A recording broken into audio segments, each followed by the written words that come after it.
কালি প্ৰকাশ পাব লোকসভা নিৰ্বাচনৰ ফলাফল আৰু মাজত মাত্ৰ কেইটামান ঘণ্টা ইতিমধ্যে প্ৰকাশ পাইছে এক্সিট পোল তৃতীয়বাৰলৈ এনডিএ চৰকাৰ গঠন কৰিব বুলি প্ৰতিটো এক্সিট পোলে দাবী কৰিছে আনহাতে অসমতো 10ৰ পৰা 12খন আসন বিজেপি মিত্ৰজোঁটে পাব বুলি ছটাকৈ ৰাষ্ট্ৰীয় সংস্থাই পূৰ্বানুমান কৰিছে কি হ'ব ফলাফল কোন সমষ্টিত এডভান্টেজ কাৰ কি কয় সাধাৰণ ৰাইজে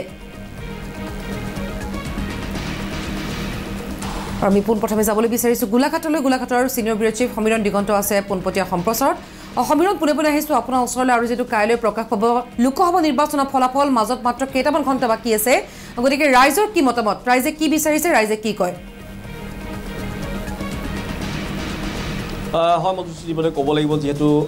বহু প্ৰতীক্ষিত যে অসম লোকসভা নিৰ্বাচনৰ ফলাফল এই ফলাফল ইতিমধ্যে প্ৰায় 1.5 মাহ অন্তত ইতিমধ্যে কাইলৈ ঘোষণা কৰা হ'ব আৰু মাত্ৰ প্ৰায় 30 ঘণ্টাৰ পিছত ইতিমধ্যে দেশৰ মসনদ দিল্লীৰ মসনদ কোনে দখল কৰিব সেয়া ইতিমধ্যে সম্পূৰ্ণ ফটফটীয়া হৈ পৰিব গতিকে আমি আৰু কেইঘণ্টামান অপেক্ষা কৰিব লাগিব তাৰ পিছতে ইতিমধ্যে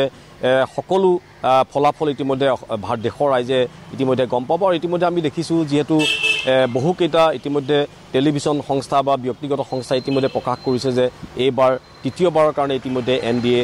কেন্দ্ৰত চৰকাৰ গঠন কৰিব আৰু অসমতো ইতিমধ্যে নিউজ লাইভকে ধৰি কেইবাটাও যি সংস্থা ইতিমধ্যে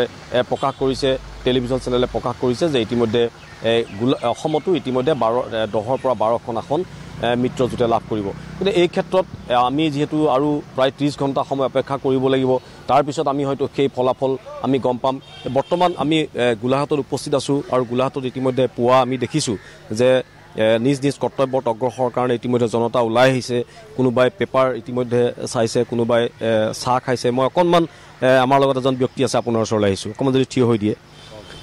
বহু প্ৰতীক্ষিত কাইলৈ ইতিমধ্যে আৰু 30 ঘণ্টাৰ পিছত দেশৰ যে লোকসভা নিৰ্বাচনৰ ইতিমধ্যে ফলাফল ফটফটীয়া হ'ব গতিকে এই ক্ষেত্ৰত আপোনাৰ মনত কেনেকুৱা ধৰণৰ আশা আছে যে এবাৰ চৰকাৰ কোনে গঠন কৰিব অসমত কোনে কিমান আসন পোৱাৰ সম্ভাৱনা আছে চাওক নিশ্চিতভাৱে এইবাৰ যিটো মানে বতাহ দেখিছোঁ বা যিটো আমাৰ কেলকুলেশ্যন মতে এইমতে কেন্দ্ৰত বিজেপি চৰকাৰ অহাটোৱে প্ৰায় নিশ্চিত বুলি ক'ব পাৰি আৰু অসমতো মই ভাবোঁ অসমতো বিজেপিৰ যথেষ্ট সংখ্যক আসন পাব কিন্তু পূৰ্বৰ তুলনাত যি ধৰণে আশা কৰা হৈছে যে কংগ্ৰেছে বা এনডিএ ইণ্ডিয়া এলায়েন্সে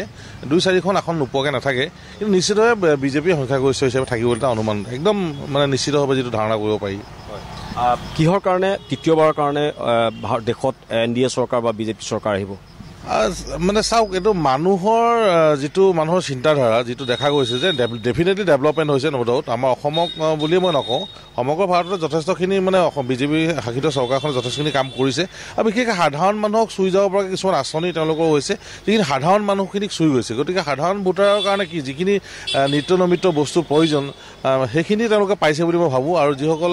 হিতাধিকাৰী আছে তেওঁলোকে বিজেপি চৰকাৰক এৰি বেলেগক ভোট দিব বুলি মই নাভাবোঁ তেওঁলোকে উপকৃত হৈছে বুলি ভাবোঁ মই গতিকে নিশ্চিতভাৱে তেওঁলোকে সেইকাৰণে বিজেপি চৰকাৰখনকে এবাৰ আকৌ পুনৰ নৰেন্দ্ৰ মোদী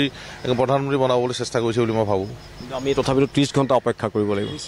হয় মই আৰু এগৰাকী বাইদেউ আছে বাতৰি কাকত ল'বলৈ আহিছে বাইদেউ অকণমান এফালে যদি ঘূৰি দিয়ে যিহেতু আৰু কেইঘণ্টামান বাকী দেশৰ যি লোকসভা নিৰ্বাচন হৈছিলে তাৰ ফলাফল ইতিমধ্যে ঘোষণা হ'ব গতিকে আপুনি পুৱাই ওলাই আহিছে ইতিমধ্যে দেশৰ খবৰ লৈছে কাইলৈ কেনেকুৱা ধৰণৰ কি হ'ব বুলি ভাবে আপুনি কোনে চৰকাৰ গঠন কৰিব অসমত কেনেকুৱা ধৰণৰ ফলাফল হ'ব বুলি ভাবে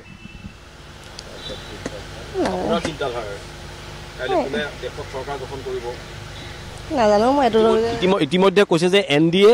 বা বৰ্তমানৰ যিখন চৰকাৰ আছে সেইখনে তৃতীয়বাৰৰ কাৰণে চৰকাৰ গঠন কৰিব বুলি কৈছে আপোনাৰ মতে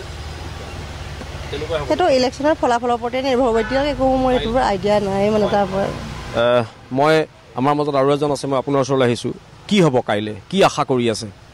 কাইলৈ আচলতে গোটেই ভাৰতবৰ্ষতে এনডিএ সপক্ষে যাব এনডিএ চৰকাৰ গঠন কৰিবলৈ আমি আশা কৰিছোঁ অসমতো একেই হ'ব প্ৰায় 14খনৰ ভিতৰত 12-13খন পাব লাগে